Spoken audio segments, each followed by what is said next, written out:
Hello, mami. Ẹ káàárọ̀. Ẹ káàárọ̀ ma o. Ojú rẹ ọmọ ẹ o. Àmì Jésù. Ò ní dààmú o. Àmì Jésù. Ẹ kú ọdún èní. Ẹ ṣé o. Ẹ jọ̀ọ́ ṣé màámi Alice Dada aya olóògbé sójà Lateef Dáṣà Olúàyàndé tó ti dolóògbé ṣáwọn ni mò ń bá sọ̀rọ̀. Òun ló máa sọ̀rọ̀ o. Ta ní bá mi sọ̀rọ̀?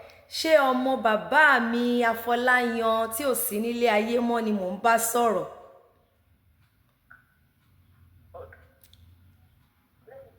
Bẹ́ẹ̀ ni o. Ẹ kú ọdún. Ẹ kú ìyèdún. Ẹ kú àṣeyẹ. Ó ṣé o. Aya Lateef Dáṣà Olúàyàndé tó ti dolóògbé mo kí yín kú ọdún.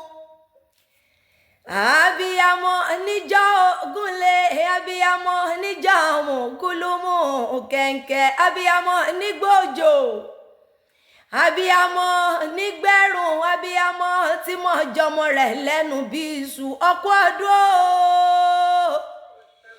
Ọkú yèdún ọdún rẹ lọ sí ìmọ̀ṣe ọmọ ètòwọ́ oníkọlà kú ọmọ oníkúmọ́ yín lọ́wọ́.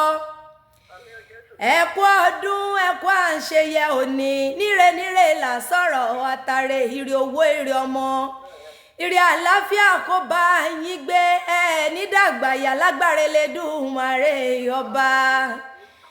Ẹ kú ọdún yéèmí àgbàlagbà oyè ọmọ Afọláyan ikú oníjọmọ gbà lọ́wọ́ rẹ̀ àrùn oníṣò ọmọlẹ́bí ewúrẹ́. Ìyá mi abiyamọ tí mo tọ́jú ọmọ abiyamọ tí jọmọ rẹ̀ lẹ́nu bí iṣu.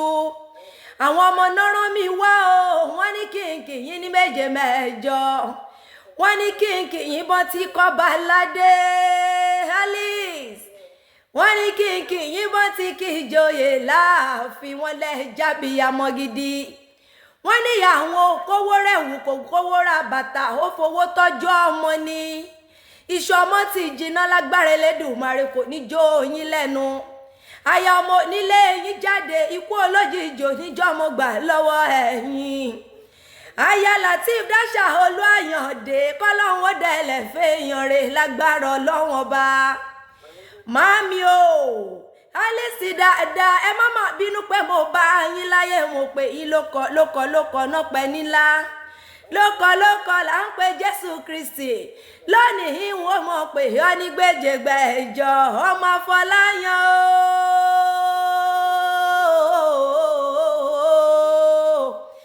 Ẹrù tábì àmọ́ kì í tú wọn ò ní di wa bá yín nílé lágbára Elédùmarè ọba.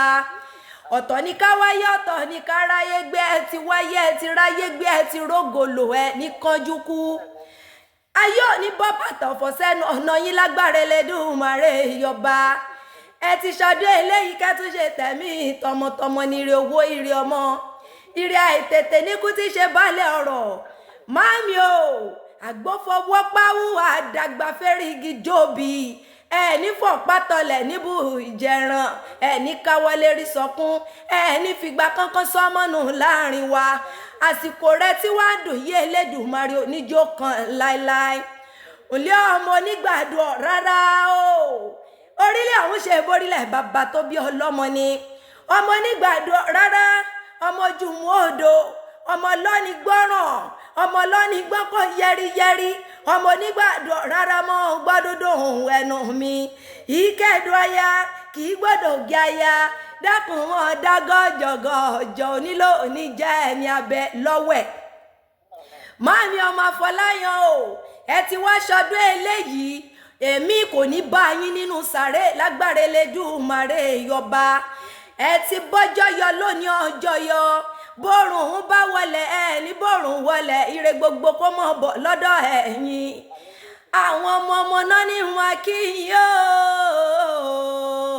wọ́n lè ṣe girama tó yanjú wọ́n lè ní sọmọ nù ní sọmọ ọmọ nù ò ní sọkọ ọmọ nù ò ní sọya ọmọ nù lágbára Elédùmarè ọba mọ̀ bí ọ̀bẹ níbẹ̀ ṣọ àtẹ́lẹsẹ̀ àmọ́ bẹ́ẹ̀ náwó lórúkọ Jésù Kristi àdúrà yín ó gbà àdúrà yín ó gbà lórí ọmọ lágbára ọlọ́run ọba ẹ lè máa ṣe ipá ẹ̀yin ó sì mọ ká ni kò ní sú yín kò ní rẹ̀ yín àìsàn tí ń ṣe gbajúmọ̀ mọ́lé mọ́mí Alice ọmọ Fọláyàn o àìsàn tí ń ṣe gbajúmọ̀ mọ́lé ọlọ́run ò ní jó wá yín rí lágbára ọlọ́run ọba ẹ mọ̀ bẹ́ẹ̀ torí ọdọọdún ní dundun ọdọọdún lẹ wá ń wá máa yẹ kó ọdún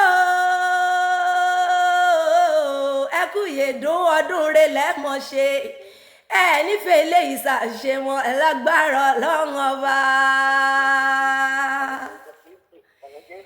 ẹ kú ọdún ẹ kú yèdún ẹ kú àwọn ọmọ orí pé ọdún ṣẹ́nu yín dùn bá ṣe pè yín láàárọ̀ yìí. inú mi dùn inú mi dùn inú mi dùn ẹ kú ọdún àmì Jésù àmì Jésù àmì Jésù àmì Jésù ẹ kú ọdún ẹ kú yèdún àmọ́ra jù báyìí lọ lágbára Ọlọ́run. Àṣàkẹ́ lórúkọ mi àtàbújá ni mo ti ń pè yín àwọn ọmọ yín náà ní kí n kí yín o ẹ̀mí yín aṣàmọ̀dún ó dìgbà kan náà màmá. Yes ma. Yes ma.